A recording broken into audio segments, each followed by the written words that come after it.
বিপদের তোমার মুসিবতের কোনো কি থাকবে না, শেষ থাকবে না। এই জন্য হাদিসে পাকের মধ্যে রাসূল আকরাম সাল্লাল্লাহু আলাইহি ওয়াসাল্লাম বলতেন, হে দুনিয়ার মানুষ, এই দুনিয়ার জীবনটা হইলে এটা প্রবাসী জীবন। প্রবাসী বুঝেন তো না? বুঝেন না?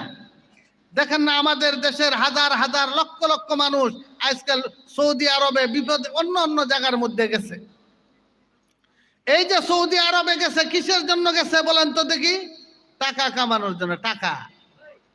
এখন কোনো ব্যক্তি যদি সৌদি আরব যায়, কোনো আমাদের বাংলাদেশের কোনো ছেলে যদি সৌদি আরব যায় কোনো গার্মেন্টসে চাকরি না করে, কোথাও করে, রাস্তায় রাস্তায় ঘুরে আর বড় বড় বিল্ডিং খালি তাকায়া তাকায়া দেখে এবং বড় বড় মার্কেটে যায় খালি ঘুরে ঘুরে, বলেন যখন তার ভিসার মেয়াদ শেষ হয়ে যাবে, যখন দেশে আসবে কি নিয়ে আসবে?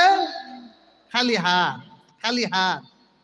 দেখবেন যে আপনার ছেলে যদি শুনেন সে সৌদি আরব পাঠাইছেন, কোনো টাকা পয়সা উপার্জন করে নাই, কোনো টাকা পয়সা বাড়িতে পাঠায় নাই, কোনো টাকা পয়সা কামায় নাই, এয়ারপোর্টে আসবে, আপনি রিসিভ করার জন্য কি করবেন না?